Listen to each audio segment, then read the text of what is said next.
کہ اگر آپ حزب اختلاف بن کر کھیل رہے ہو تو پھر بھی آپ کے لیے امید ہوتی ہے. پریسائزلی.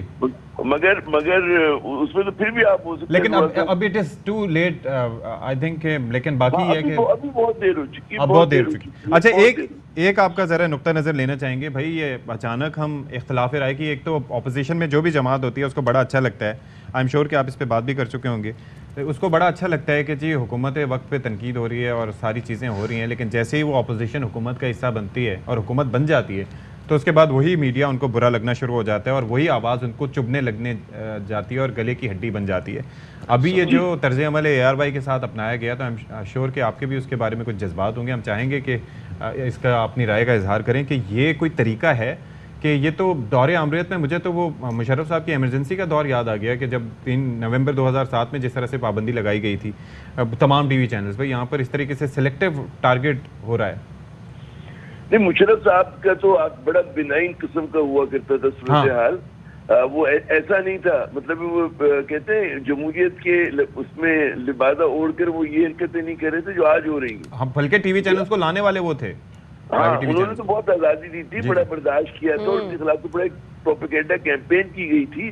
اس کے رد عمل کے طور پہ بڑی آخری دنوں میں انہوں نے اس طرح کے اقدامات کیے تھے جس میں کچھ اچھے چینلز بھی لپیٹ میں آ گئے تھے, لیکن اصل جن لوگوں نے ذمہ دار ہیں جو چینل جنہوں نے وہ کیا تھا, تو خیر وہ ایک الگ کہانی ہے, آج سے اس کے موازنہ نہیں کر سکتے. لیکن یہ جو صورتحال ہے جو آپ فرما رہے ہیں کہ تو دیکھیں نا, اے آر وائی جو ہے, کیونکہ اے آر وائی کو میں سمجھتا ہوں کہ اس وقت سب سے زیادہ مقبولیت کی اپنی نہج کے اوپر ہے, بہت اس کو فائدہ ہوا ہے اے آر وائی کو, کیونکہ اس نے جو ایک اسٹانس رکھا ہے نا اپنا تنقید کرنے کا اور عوام کا جو جذبات اس کی ترجمانی کرنے کا, تو اس کی وجہ سے آپ یہ دیکھیں کہ جو بھی حکمراں اتحاد ہے وہ بہت نالا ہے اس چیز سے, اور جو طاقتیں ہیں مطلب ہے ان کو بہت اس بات سے شدت سے اے آر وائی کے اوپر آپ دیکھیں کہ ان کو ہو رہا ہے, تنقید کر رہے ہیں. اور پھر جو بھی آپ کرتے ہیں کہ جی پریس کو اسٹائفل کرنے کی کوشش کرتے ہیں, دھمکانے کی کوشش کرتے ہیں, ان کو بوائیکاٹ کرتے ہیں, جو بھی آپ اس طرح کے اقدامات کرتے ہیں, ہمیشہ دیکھیں پریس جو ہے میڈیا ہاؤسز ہیں وہ تو اپنے لیے دوبارہ جگہ بنا لیتے ہیں, اور اگر وہ کہتے ہیں نا عوام کی اس کی ترجمانی کر رہے ہوں تو پھر ان کو ڈرنے کی, گھبرانے کی, دباؤ میں آنے کی ضرورت نہیں ہوتی. آج کل کے دور میں آپ بند نہیں کر سکتے. آج کے دور میں 20ویں صدی نہیں ہے کہ آپ نے جو چاہا کر لیا. سوشل میڈیا کا دور ہے, اور اس وقت جو ہے مطلب آپ مطلب بیرون ملک جائیں تو یہ میں دیکھتا ہوں کہ آر وائی لگا ہوا ہوتا ہے اکثر پاکستانیوں کے ہاں جن سے آپ کی ملاقات ہوتی ہے. اسی طرح پاکستان میں جب آپ دیکھتے ہیں یوٹیوب پہ ہم فالو کرتے ہیں, اس میں آپ کو پتہ چل جاتا ہے کہ کتنے لاکھ لوگ اے آر وائی دیکھ رہے ہیں اور باقیوں کو کتنا دیکھ رہے ہیں. میں تو اس میں تو ان کو جو ہے جو بھی یہ وکٹمائزیشن کر رہے ہیں ان تمام چینلز کے ساتھ, ایک زمانے میں بول کو بڑا نشانہ بنایا تھا اگر آپ کو یاد ہو نا, تو یہ چیزوں میں میرے خیال میں یہ پے نہیں کرتی ہیں. اور اس کے لیے اگر یہ بلکہ عامر ضیاء صاحب جتنا آپ کسی آواز کو یا کسی چیز کو روکنے کی کوشش کرتے ہیں نا وہ اتنی اٹھتی ہے. ہم یہ دیکھتے ہیں, یہ ایک ریت بھی چلی آ رہی ہے. بہت شکریہ عامر ضیاء صاحب, تجزیہ کار ہمارے ساتھ موجود تھے, اور اپنی جو ابھی پولیٹیکل سینیریو ہے اس پہ اپنا تجزیہ پیش ایک چیز یہ ہے نا کہ ٹی وی چینل بند کرنے سے آواز بند نہیں ہو سکتی. مطلب یہ ہے کہ آپ کی کوشش ہے, آپ کی خواہش ہو سکتی ہے, لیکن اب ظاہر ہے کہ اس میں کامیابی آپ کو نہیں مل سکتی کیونکہ سوشل میڈیا کا دور ہے, ڈیجیٹل میڈیا کا دور ہے. ہر جگہ نا کتنے پلیٹ فارمز آپ کہاں پر منع کر رہے ہیں. اہم ترین خبریں اب ایک کلک کی دوری پر. آپ کے پسندیدہ ٹاک شوز ہوں یا اہم ملکی یا غیر ملکی شخصیات کی نیوز کانفرنسز, ہر لمحہ باخبر رہنے کے لیے سبسکرائب کریں ہمارا یوٹیوب چینل. موسم کی صورتحال ہو یا کھیل کے میدان سے خبریں, اپنے موبائل فون سے ملکی اور بین الاقوامی اہم خبروں تک رسائی کے لیے ڈاؤن لوڈ کیجیے موبائل ایپ. باوثوق ذرائع سے مصدقہ خبروں, تجزیوں اور تبصروں سے مستفید ہونے کے لیے وزٹ کیجیے پاکستان کی سب سے بڑی نیوز ویب سائٹ www.arYnews.tv. ان سب کے علاوہ پاکستان کا سب سے بڑا فیس بک پیج ہو, سب سے بڑا نیوز انسٹاگرام اکاؤنٹ یا پھر ٹویٹر, ARY نیوز پہنچا رہا ہے خبریں سب سے پہلے آپ تک, تاکہ آپ رہیں ہر لمحہ باخبر.